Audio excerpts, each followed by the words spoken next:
सद्गुरुनाथ महाराज की जय। महायोगी स्वामी उमानंद सरस्वती की जय. Well, friends, we go to our next questions, and today we cover from 25th to 28th. We are talking about Siddha Yoga, and we are trying to only have a proper mindset which will be receptive to the entire understanding of yoga, so that you can apply it in life as long as you live.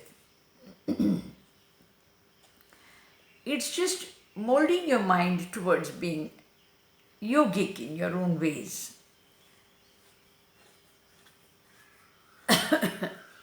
We need to talk about the advantages of meditation.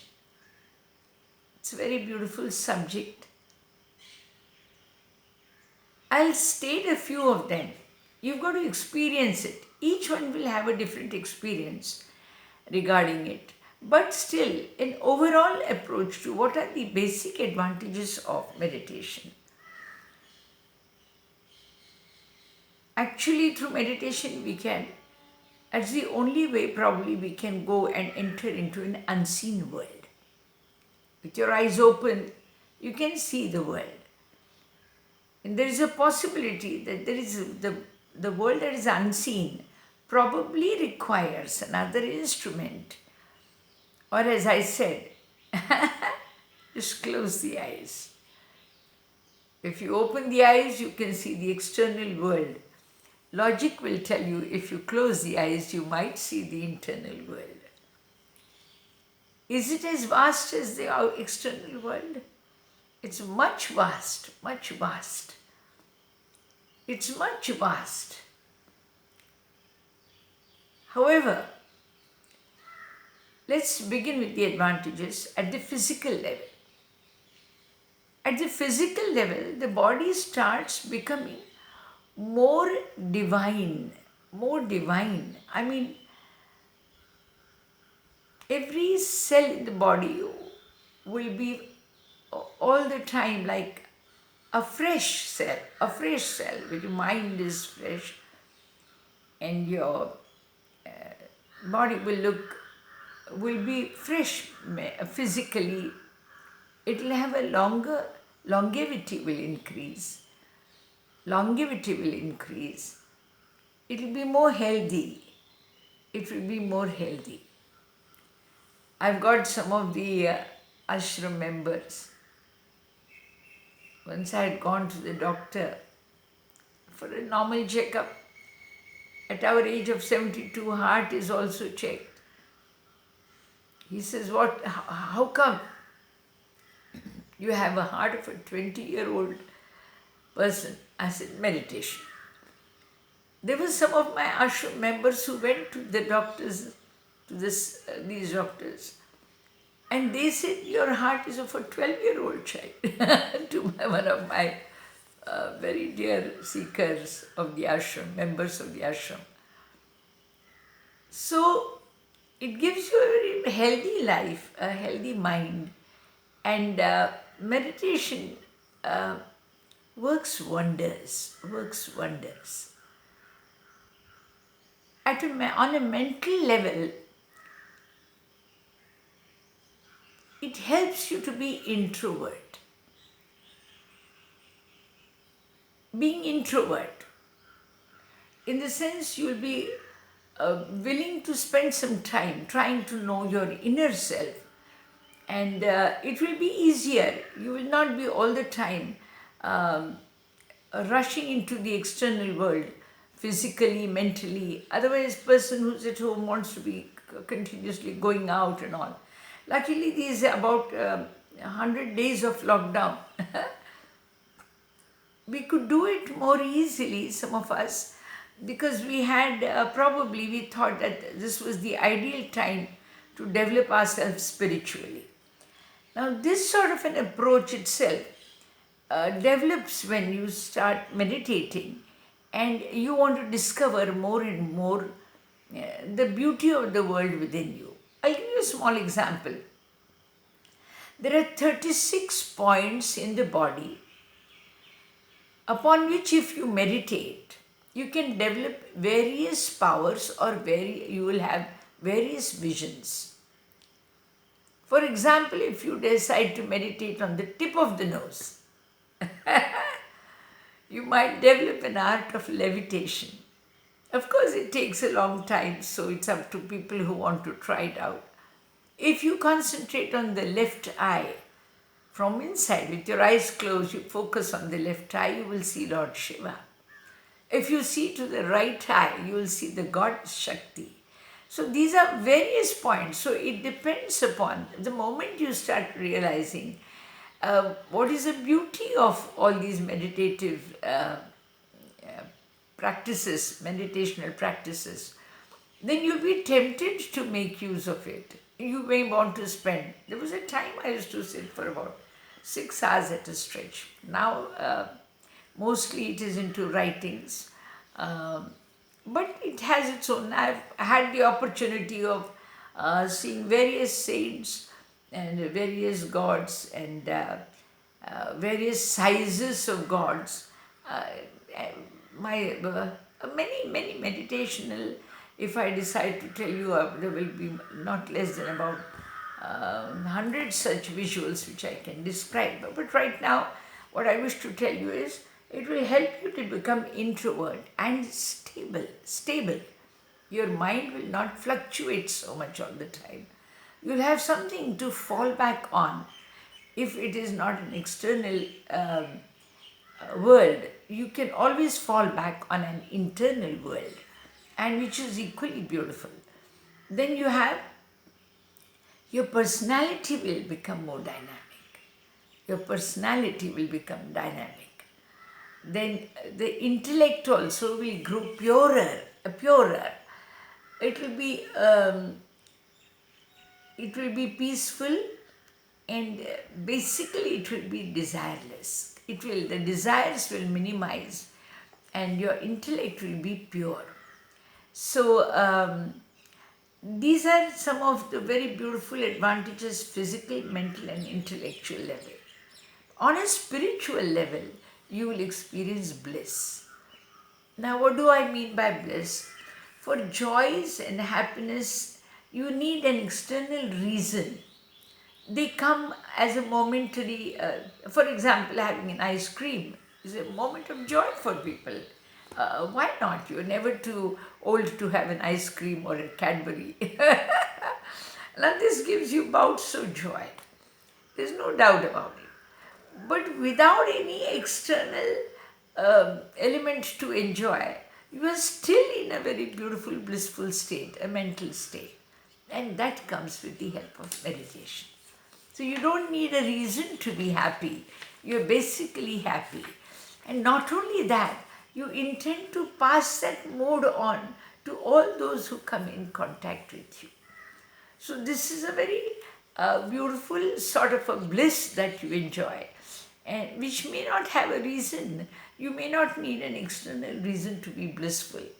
So this is a very beautiful advantage of meditation. There are many powers you can develop. We will come to them gradually later as we study Kundalini Yoga. But these are some which we can develop as meditation. Now question 6 tells me, what must be done to control the mind? Many people are wondering how to control mind. Now mind is like the waves on the ocean. Can you control it?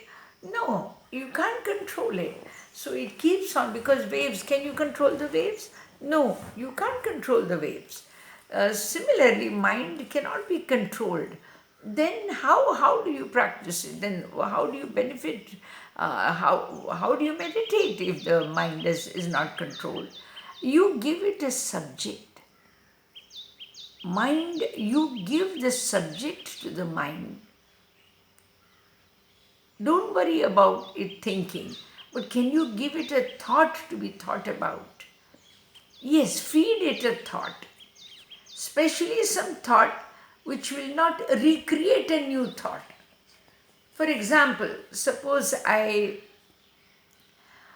say the word keys. Just suppose I say the word keys. Then what will happen? A person will say, keys to what? Keys to a door or a cupboard or a bank or a locker. What is it? Suppose I say keys to somebody else, they'll say, where is the lock? So there is another thought which instantly emerges from one particular thought. But there are some thoughts which don't recreate new thoughts. For example, suppose I say Om Namah Shivaya. So it doesn't give you another immediate, instantly another thought. Of course, there will be some, but more relevant with the topic. They will be relevant to the topic. You may ask, which are the mantras do you know? Or you may say, is it the mantra related to Lord Shiva? But they will be closer to the subject you'd like to use for meditation. So you give it a thought to the mind and let that mind entertain that particular thought you have given. So if you have given the thought, let's say a mantra, then whatever pertaining to that mantra, the mind starts entertaining. Give it a free hand. Give it a free hand. Give it a free hand. Suppose you say Om Namah Shivaya, Om Namah Shivaya, Om Namah Shivaya, Om Namah Shivaya. Just keep on saying it. It may entertain, it might say that it's a mantra for Lord Shiva. So, Lord Shiva, would you like to come? Is this the way we call you? Whatever comes along with that one mantra will be only, it will be like, the mantra will be like a, calf tied to a rod with a rope, so that even if it grazes around it, it doesn't leave and run away. So you will be closer to the actual advantage of the mantra. You will be closer to the objective of the mantra. You will be closer to the objective of meditation if you take up a word which, if at all, creates sub-ideas, manifests sub-ideas, you will still be closer to that topic which is going to help you to spiritually develop. Spiritually develop. So you can take any mantra, or you can take the a form of a god, an idol in front of you, and decide to make it look beautiful by adorning it with flowers and clothes and offer it fruits and flowers. We call it Manas Puja. A way of mentally worshipping. It's a very beautiful art. It's a art. It's a mind is getting a free hand, but around a topic which is fed to it. And it's not so difficult. You go to exams and they give you a topic to write an essay. And we tend to write, don't we? So we end up with a topic. If a topic is given to you, you will find all hundreds of ways of expressing about that topic, writing something on it. Similarly, you give your mind a thought which is relevant to meditational objective, and then allow it to entertain itself the way it wants. You will not be leaving the objective of meditation. So that's a very beautiful way of developing meditation. Okay, normally seekers of Siddha Yoga, you will either be giving yourself a mantra or the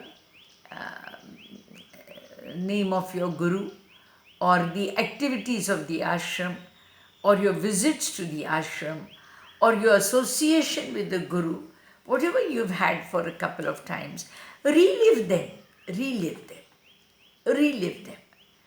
Suppose you don't have a guru or you don't have a mantra and yet you want to meditate. Then you think of all those incidents where you have been at your best self. Like suppose if you have helped a blind person to cross the street, relive that moment. If you have helped your parents in doing some daily chores of the house, relive them. And if you have spoken truthfully, relive those moments. These are moments which are good moments. So relive good moments in meditation, and you will start experiencing a very different level of peace, a different level of peace.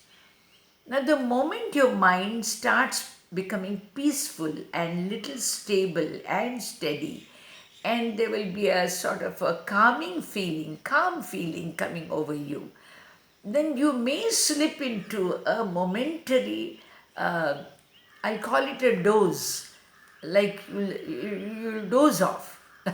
It will be like all the muscles have relaxed, so your body wants to, or you fall into a slumber. That is called an Unmani Avastha. It's such a moment where you might interact with the unseen Supreme. The chances of interacting with the unseen Supreme, they come here. So therefore, give yourself a topic which is close to the objective of meditation.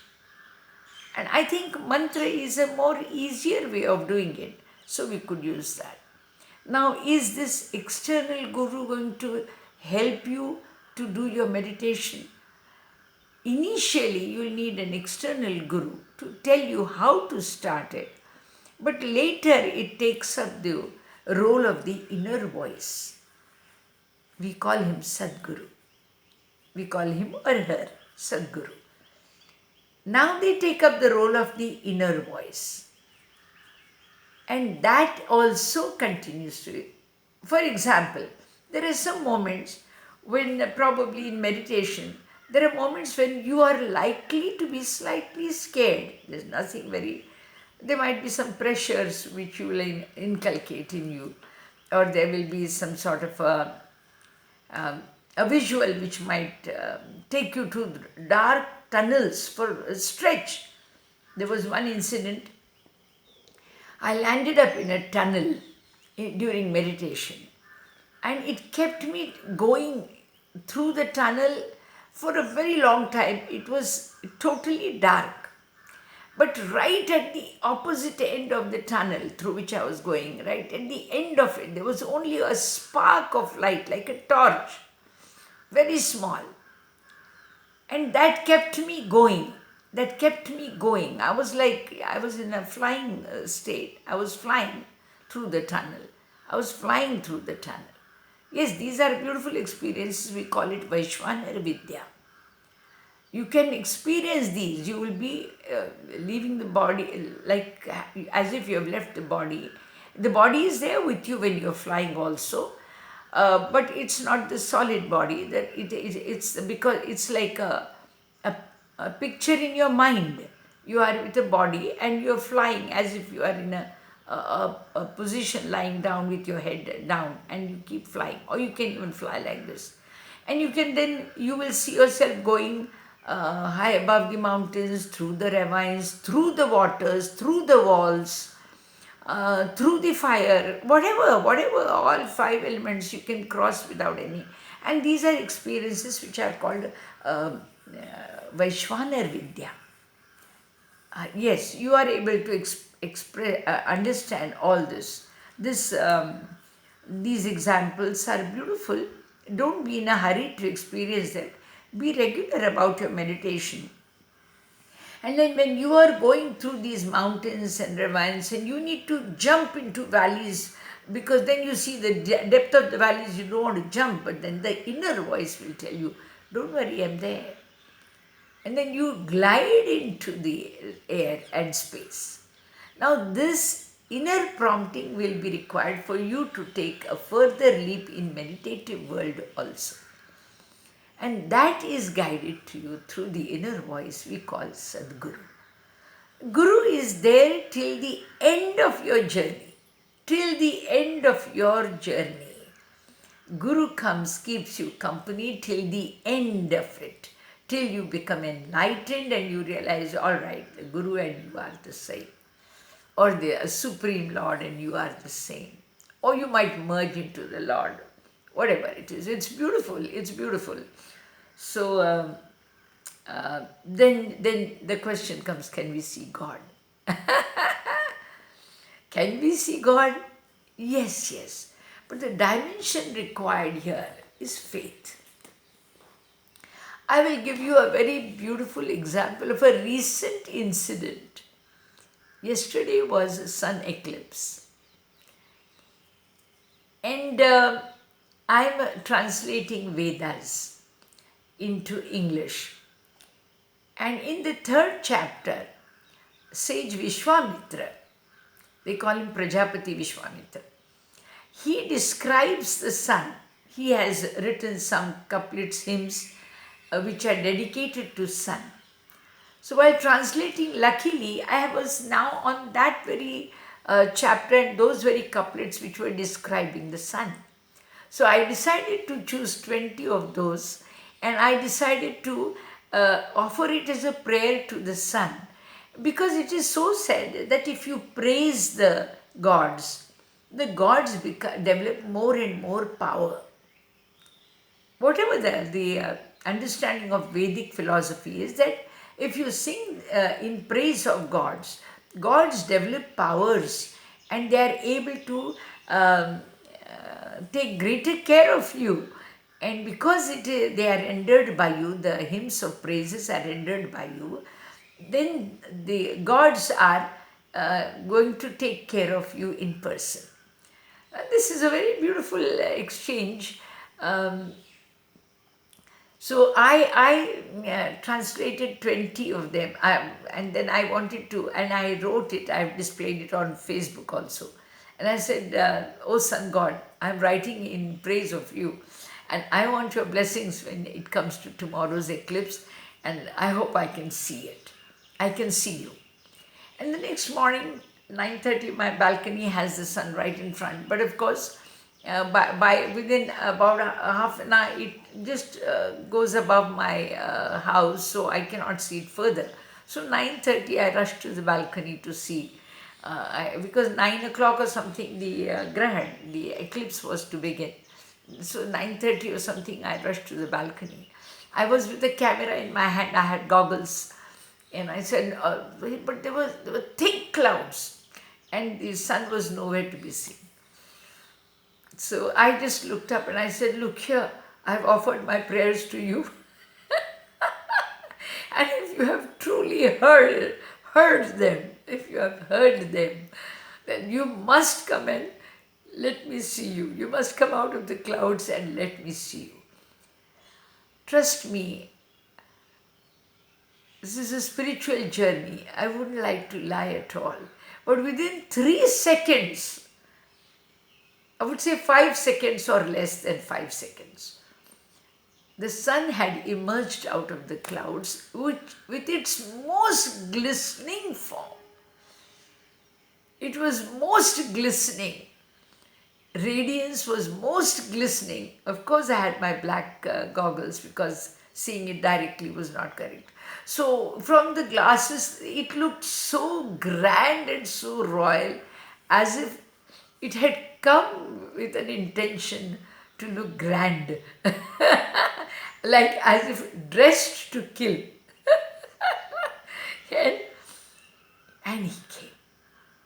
And I could see, and he allowed me to take 20 pictures. And then suddenly he vanished. And after that whole day, I didn't see him. But I had the chance and the glimpse. This also happened when I completed my PhD and I was at Vapi. I had gone to the Mrs. Meher Moose's organization, Zoroastrian University. She's the head of the Zoroastrian University.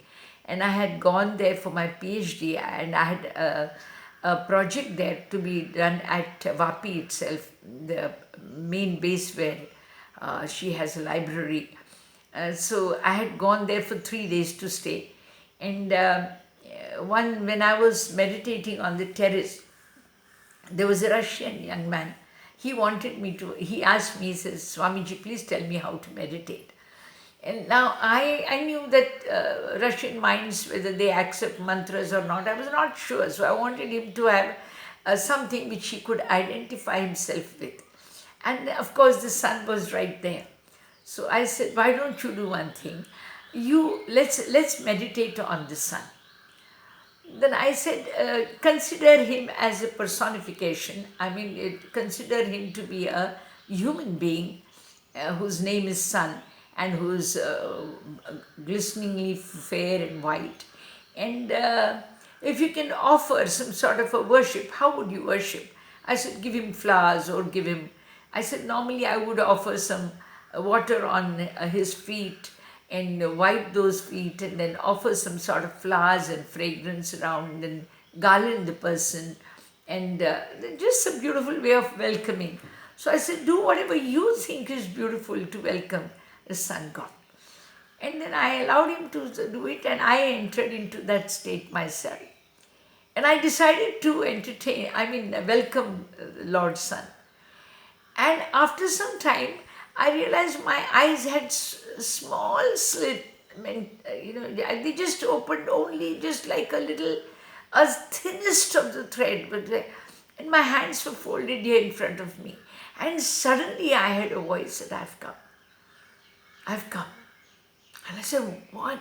And I saw just two rays. And they were dancing on my mid fingers. And I decided not to move because they were so vibrant and so bright and glistening and pure sun. I mean, I just don't have words. It was like dewdrops if they are made to dance in sunlight. How will they appear? Something like that, so beautiful.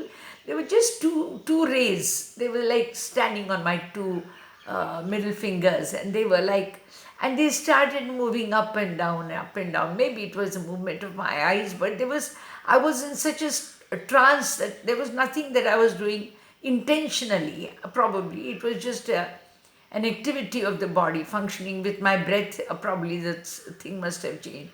But they were as if dancing, and slowly, so many colors emerged out of them. I couldn't believe that there could be so much. They were like rainbow colors coming out of those two rays. They were on my fingertips. And I kept on seeing, and suddenly I remembered a beautiful sutra from Shiva Sutra that was Udyamo Bhairava. Udyamo Bhairava. That is sudden emergence of beam. God comes as a sudden emergence of a beam of light. A beam of light. So friends, you got to call the gods. They're going to come. Yesterday on television, so many people frightened us with this sun eclipse. There will be war, there will be this, there will be that. Nothing will happen if you know how to revere the sun. Let us revere the sun. Gods are not here to harm us. It is their world. They've created it. Will you destroy your own house? I don't think we will. Will God destroy his own world? I don't think. He will go all out to preserve it, take care of it. Of course, he might do away with a few people who are making the world a difficult place.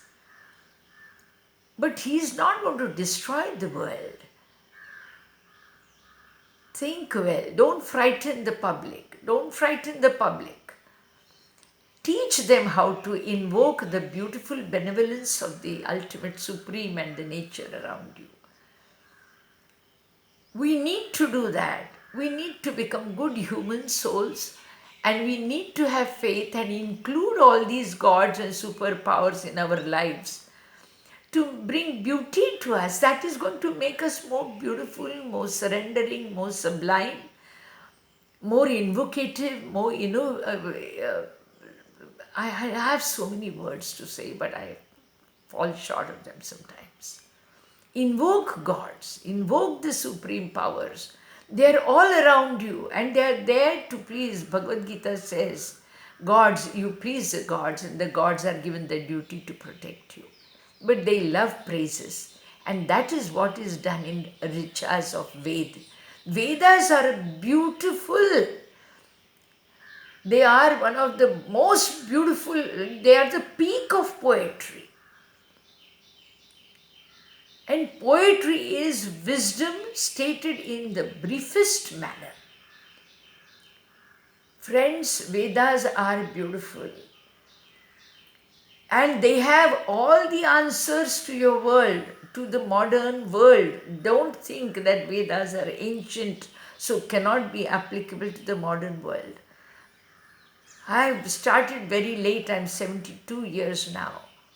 I'm telling the youngsters, young generation, don't leave it, just go through it, just go through it. The scientific world is the external world which has got questions, but the answers are in the internal world, which is Atma-Jnana. And Vedas is a storehouse of it. We need to discover more, definitely. But I hope I can give you some glimpses of Ved. Yes, they are like Vedas, they are like Devas, V-E-D and D-E-V.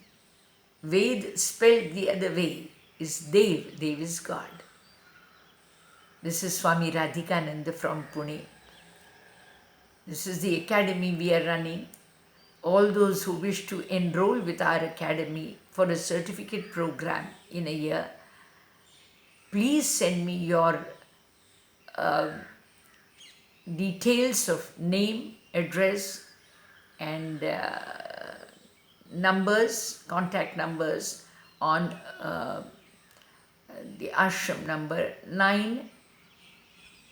9511602400. Yes, this is Swamy Radhikananda from Pune.